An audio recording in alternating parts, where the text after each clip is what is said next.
Crystal ನ್ಯೂಮರಾಜಿ madam, ನಿಮಗೆ ತುಲಾರಾಶಿ ಬಗ್ಗೆ ಏನೆಲ್ಲ ಒಪಿನಿಯನ್ ಇರ್ತದೆ? ತುಲಾರಾಶಿಯಲ್ಲಿ ಸ್ವಾತಿ ನಕ್ಷತ್ರ, ಚಿತ್ತ ನಕ್ಷತ್ರ, ವಿಶಾಖ ನಕ್ಷತ್ರ ಬರ್ತಾಯಿದೆ. ಈ 3 ನಕ್ಷತ್ರದಲ್ಲಿ ಅತಿ ಹೆಚ್ಚು ಸಕ್ಸಸ್ ಯಾವುದು, ಫೇಲ್ಯೂರ್ ಯಾವುದು, ಯಾವ ಟೆಂಪಲ್ ಅಟೆಂಡ್ ಮಾಡಬೇಕು, ಯಾವ ಟೈಮ್ ಹೇಗಿದೆ? ನೋಡಿ, ತುಲಾರಾಶಿಯವರಿಗೆ ಶುಕ್ರನೇ ಅಧಿಪತಿ ಆಗಿರ್ತಾನೆ. ಅವ್ರಿಗೆ ಮುಖ್ಯವಾಗಿ ಏನಪ್ಪ ಅಂತ ಅಂದರೆ ಕುಟುಂಬ ಸ್ಥಾನವನ್ನು ಕೆಡಿಸ್ಕೊಂಡಿದ್ದಾರೆ. ಅಂದರೆ ಕುಟುಂಬದಲ್ಲಿ ತುಂಬ ಕಲಹ ಉಂಟಾಗೋದು, ಮನಸ್ಥಿತಿ ಕೆಡೋದು, ಮತ್ತು ಕುಟುಂಬವನ್ನು ಬಿಟ್ಟು ದೂರ ಎಲ್ಲೋ ಬದುಕೋದು, ಕುಟುಂಬವನ್ನು ಅಂದರೆ ಫ್ಯಾಮಿಲಿನ ಸ್ವಲ್ಪ ದೂರ ಇಡೋದು, ಅವ್ರ ಬಗ್ಗೆ ಕೇರ್ ಮಾಡ್ದಿರ ಇರೋದು, ಅವ್ರನ್ನ ಇಗ್ನೋರ್ ಮಾಡೋದು, ಇದೆಲ್ಲವೂ ಕೂಡ ತುಲಾರಾಶಿಯವರ ಒಂದು 2026ರ ಒಂದು ಭವಿಷ್ಯ ಆಗಿರುತ್ತೆ. ಮತ್ತು ತುಲಾರಾಶಿಯವ್ರಿಗೆ ಅತಿ ಹೆಚ್ಚು ನೋಡಿ ಕುಟುಂಬದ ಸಮಸ್ಯೆ ಕಾಡ್ತಾ ಇರುತ್ತೆ. ಯಾರ ಹತ್ರನಾದರೂ ತುಂಬ ಬೇಕಾಗಿರೋರ ಜೊತೆ ಮಾತು ಬಿಡುವಂಥ ಒಂದು ಚಾನ್ಸಸ್ ಕೂಡ ತುಂಬ ಇರುತ್ತೆ. ಮತ್ತು ತುಂಬ ಬೇಕಾಗಿರೋರನ್ನ ಕಳ್ಕೊಳ್ಳೋದು ಒಂದೇ, ಮಾತು ಬಿಡೋದು ಒಂದೇ ಆಗಿರುತ್ತೆ. ಸೊ ಕಳ್ಕೊಳ್ಳೋ ಅಂಥ ಚಾನ್ಸಸ್ಸು ಅತಿ ಹೆಚ್ಚು ತುಲಾರಾಶಿಯವ್ರಿಗಿರುತ್ತೆ. ಯಾಕಂದರೆ ಏನು ಪಾಸಿಟಿವ್ ಏನು ನೆಗೆಟಿವ್ ಇದೆ ಅನ್ನೋದು ಹೇಳ್ತಾ ಹೋಗ್ತೀನಿ. ಈ 6ನೇ ತಿಂಗಳ ಒಳಗಡೆ ಇವಾಗ ಜನವರಿ ಓಕೆ, ಫೆಬ್ರವರಿ, ಮಾರ್ಚ್, ಏಪ್ರಿಲ್ ನಂತರ ಏಪ್ರಿಲ್ ಮೇ ತಿಂಗಳಲ್ಲಿ, ಮಾರ್ಚ್ ಏಪ್ರಿಲ್ ತಿಂಗಳಲ್ಲಿ ರಾಶಿಯಾಧಿಪತಿ ಶುಕ್ರ ಕೂಡ ಶನಿ ಜೊತೆ 6ನೇ ಮನೇಲಿ ಇರ್ತಾರೆ. ಅಲ್ಲಿ ಬಂದು ಸೂರ್ಯ, ಶುಕ್ರ ಮತ್ತು ಕುಜ, ಬುಧ ಎಲ್ಲ ಗ್ರಹಗಳು, ಯಾಕಂದರೆ ಇವರಿಗೆ ವ್ಯಯಸ್ಥಾನದ ಅಧಿಪತಿ ಬುಧ ಕೂಡ ಇರ್ತಾರೆ, ಮತ್ತು ಧನಸ್ಥಾನದ ಅಧಿಪತಿ ಕುಜ ಕೂಡ ಇರ್ತಾರೆ, ರಾಶಿಯಾಧಿಪತಿ ಶುಕ್ರ ಕೂಡ ಅಲ್ಲೇ ಸೇರ್ತಾರೆ. ಇಲ್ಲಿ ಈ ಒಂದು ಟೈಮಲ್ಲಿ ತುಲಾರಾಶಿಯವರು ಅಕಸ್ಮಾತ್ ಏನಾದರೂ ಯಾಕಂದರೆ ಈ ಹೆಂಗಸರಿಂದ ಗಂಡಸರಿಗೆ ತುಂಬ ತೊಂದರೆ ಆಗೋದಾಗಿರ್ಬೋದು, ಗಂಡಸರಿಂದ ಹೆಂಗಸರಿಗೆ ತುಂಬ ತೊಂದರೆ ಆಗಿರ್ಬೋದು, ಅವರ ಇಲ್ಲೀಗಲ್ ಬಿಸ್ನೆಸ್ ಏನಾದರೂ ಮಾಡ್ತಿದ್ರೆ ಅದು ಎಲ್ಲೋ ಒಂದು ಕಡೆ ಹೊರಗಡೆ ಬರೋದಾಗಿರ್ಬೋದು, ಅಥವಾ ಈ ಅಕ್ರಮ ಸಂಬಂಧಗಳು, ಲಿವಿಂಗ್ ರಿಲೇಷನ್ಶಿಪ್ಸು ಏನಿರುತ್ತೆ ಅದೆಲ್ಲವೂ ಕೂಡ ಯಾವುದೋ ಒಂದು ಮುಖಾಂತರ ಅಥವಾ ಗೊತ್ತಿರೋರ ಮುಖಾಂತರ ಅದು ಹೊರಗಡೆ ಬರೋವಂಥ ಚಾನ್ಸಸ್ಸು ಅತಿ ಹೆಚ್ಚಾಗಿ ಇರುತ್ತೆ ತುಲಾರಾಶಿಯವರಿಗೆ.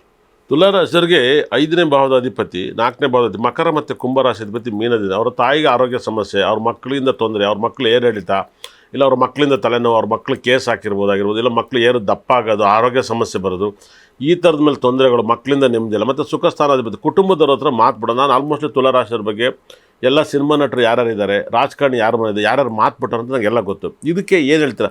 ಸುಖ ಸ್ಥಾನಾಧಿಪತಿ 6ನೇ ಮನೆಗೆ ಹೋದರೆ 4ನೇ ಮನೆ 4th ಲಾರ್ಡ್ ಅಧಿಪತಿ 6th ಲಾರ್ಡಿಗೆ ಹೋದರೆ 6th ಲಾರ್ಡ್ ಅಧಿಪತಿನೂ ಕೂಡ ನೆಕ್ಸ್ಟ್ 6ನೇ ತಿಂಗಳಿಂದ 10th ಲಾರ್ಡಿಗೆ ಬರ್ತಾನೆ.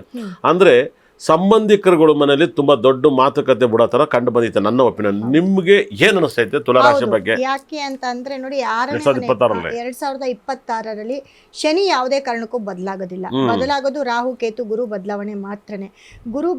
ಗುರು ಇವರಿಗೆ 9ನೇ ಸ್ಥಾನದಿಂದ 10ನೇ ಸ್ಥಾನಕ್ಕೆ ಬರ್ತಾರೆ, ಮತ್ತು 10ನೇ ತಿಂಗಳ ನಂತರ 11ನೇ ಸ್ಥಾನಕ್ಕೆ ಬರ್ತಾರೆ.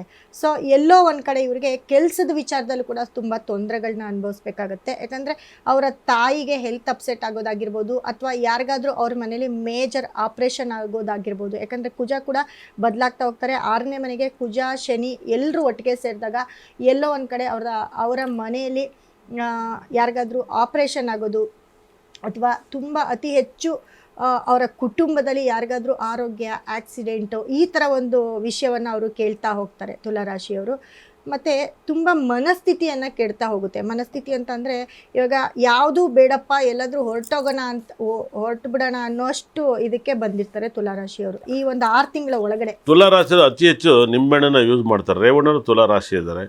ನಾನು ನೋಡಿರೋ ಮಟ್ಟ ಭವಾನಿ ಮೇಡಮ್ ತುಲಾರಾಶಿ, ಶಿವಣ್ಣ ತುಲಾರಾಶಿ, ವಿಶಾಖ ನಕ್ಷತ್ರ, ಸಿದ್ದಮ್ಮ, ಇವರೆಲ್ಲ ತುಂಬ ಒಬ್ಬರು ದೇವ್ರು ನಂಬ್ತಾರೆ, ಒಬ್ಬರು ದೇವ್ರು ನಂಬಲ್ಲ. ಈ ಥರ ತುಲಾರಾಶಿ ತಕ್ಕಡಿ ಹೆಂಗೆ ಗೊತ್ತಾ, ಒಂದು ಈ ಕಡೆಗೆ ತಿರುಗುತ್ತೆ, ಒಂದು ಆ ಕಡೆ ತಿರುಗುತ್ತೆ. ತುಲಾರಾಶಿಗೆ ಫೇವ್ರೇಟ್ ದೇವರು ನರಸಿಂಹಸ್ವಾಮಿ ಅಂತ ಹೇಳ್ತಾರೆ. ನಿಮ್ಮ ಪ್ರಕಾರ ಯಾವ್ದವ್ರು ಆರಾಧಿಸಿದ್ರೆ ಬೆಟರ್ ಆಪ್ಷನ್? ನೋಡಿ, ತುಲಾರಾಶಿ ತಿರುಚಂದೂರು ಸುಬ್ರಹ್ಮಣ್ಯ ಕೂಡ ವಿಶಾಖ ನಕ್ಷತ್ರದಲ್ಲಿ ಮುರುಘಾ ಹುಟ್ಟಿದ್ದಾರೆ. ಯಾಕಂದರೆ ಶಿವಣ್ಣ ಓಂ ಪಿಕ್ಚರಲ್ಲಿ ಲಾಗ್ ಹಿಡಿದಾರೆ. ಭಾಳ ವಿಶೇಷ ಓಂ ಅನ್ನೋದು ತುಂಬ ಚೆನ್ನಾಗಿದೆ. ಏನು ಇವರು ಯಾವ ದೇವ್ರನ್ನ ಆರಾಧಿಸಿದ್ರೆ ತುಂಬ ಸಖತ್ ಮನೆ ಮಠ ಎಲ್ಲ ತಗೋತಾರೆ ಈ ವರ್ಷ ತುಲಾರಾಶಿಯವರು 6ನೇ ತಿಂಗಳ ನಂತರ ಹೇಳ್ತಾ ಬಂದೆ. 6ನೇ ತಿಂಗಳ ನಂತರ ಕೆಲಸ ಕಾರ್ಯ ಆಗಿರ್ಬೋದು, ಮನೆ ತೊಗೊಳ್ಳೋದಾಗಿರ್ಬೋದು, ಸೈಟ್ ತೊಗೊಳ್ಳೋದಾಗಿರ್ಬೋದು, ಮನೇಲಿ ಯಾವುದಾದ್ರೂ ಶುಭ ಕಾರ್ಯ ಕೂಡ ನಡೆಯುವಂಥದ್ದಾಗಿರ್ಬೋದು.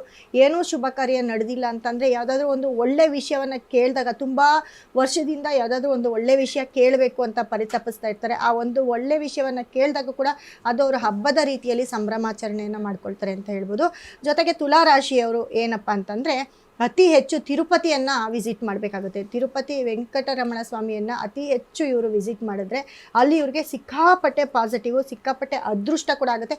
ಇವ್ರು ಅಂದ್ಕೊಂಡಿದ್ದ ಕೆಲಸ ಕೂಡ ನೆರವೇರ್ತಾ ಹೋಗುತ್ತೆ.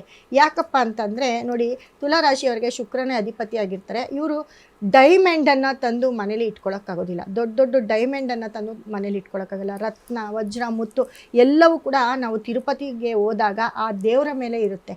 ಸೊ ನಾವು ಅಲ್ಲಿ ಎಷ್ಟೊತ್ತು ನಿಂತ್ಕೊಳ್ತೀವಿ, ಆ ಕ್ಷೇತ್ರದಲ್ಲಿ ಎಷ್ಟೊತ್ತು ಇರ್ತೀವಿ, ಅಷ್ಟೊತ್ತು ನಮಗೆ ನಮ್ಮ ಒಂದು ಅದೃಷ್ಟ ನಮಗೆ ಪಾಸ್ ಆಗ್ತಾ ಹೋಗುತ್ತೆ. ಏನಕ್ಕಪ್ಪ ಅಂತಂದರೆ ಆ ಮುತ್ತು ರತ್ನಗಳು ಏನಿರುತ್ತೆ ದೇವ್ರ ಮೇಲೆ, ಅವು ಕೂಡ ನಮಗೆ ತುಂಬ ಪಾಸಿಟಿವ್ನ ಕೊಡ್ತಾ ಹೋಗುತ್ತೆ. ಬಿಡದೆ ಹೇಳ್ತಲೇ ಹೋಗ್ತಾ ಇದೆ. ಇಷ್ಟೊಂದು ಇನ್ನು ಬಿಟ್ರೆ ಒಂದು ದಿವಸ ಮಾತಾಡ್ತೀರ ಅನ್ಸುತ್ತೆ. ತುಲಾರಾಶಿ ಹಂಗಾರೆ ಗರುಡ ತಿರುಪತಿಲಿ ಪೌರ್ಣಮಿ ದಿವಸ ಗರುಡನ ನೋಡಿ ಇನ್ನೂ ಒಳ್ಳೇದೇ ಆಗುತ್ತೆ. ಹಂಗಾಗಿ ಪೌರ್ಣಮಿ ದಿವಸ ಭಾಳ ವಿಶೇಷ. ತುಲಾರಾಶಿಯವ್ರಿಗೆ ಯಾವ ಸ್ಟೋನನ್ನು ಹಿಡಿದು ಯಾವ ಬಣ್ಣ ಲಕ್ಕನ್ನು ತಂದು ಕೊಡುತ್ತೆ? ತುಲಾರಾಶಿಯವ್ರಿಗೆ ನೋಡಿ ಪಿಂಕ್ ಕಲರ್ ತುಂಬ ಲಕ್ಕನ್ನು ತಂದು ಕೊಡುತ್ತೆ. ತುಲಾರಾಶಿ ಅತಿ ಹೆಚ್ಚು ಒಳ್ಳೆ ಊಟ ಮಾಡ್ರೆ ಎನರ್ಜಿ ಬರೋಂಥ ಊಟ ಯಾವುದನ್ನು ಹೇಳ್ತೀರಾ? ಎನರ್ಜಿ ಬರುವಂತ ಊಟ ಅಂತಂದ್ರೆ ಅವರು ಕೂಡ ಮೊಸರನ್ನವನ್ನ ತಿನ್ಬೋದು, ಜೊತೆಗೆ ಅವರು ಹಾಲು ಅನ್ನವನ್ನ ಕೂಡ ತಿನ್ಬೋದು. ಮೊಸರನ್ನ ಹಾಲು ಅನ್ನೋ ತುಂಬ ಫೇವ್ರೇಟ್ ಆಗುತ್ತೆ. ಖಂಡಿತಲ್ಲೂ ಕೂಡ ಇದನ್ನು ಊಟ ಮಾಡಿ ತುಲಾರಾಶಿಗೆ ಈ ವರ್ಷದಲ್ಲಿ ಎಷ್ಟು % ಲಕ್ ಇದೆ? ಈ ವರ್ಷದಲ್ಲಿ ಒಂದು 40% ಬ್ಯಾಡು, 60% ಲಕ್ ಇರುತ್ತೆ.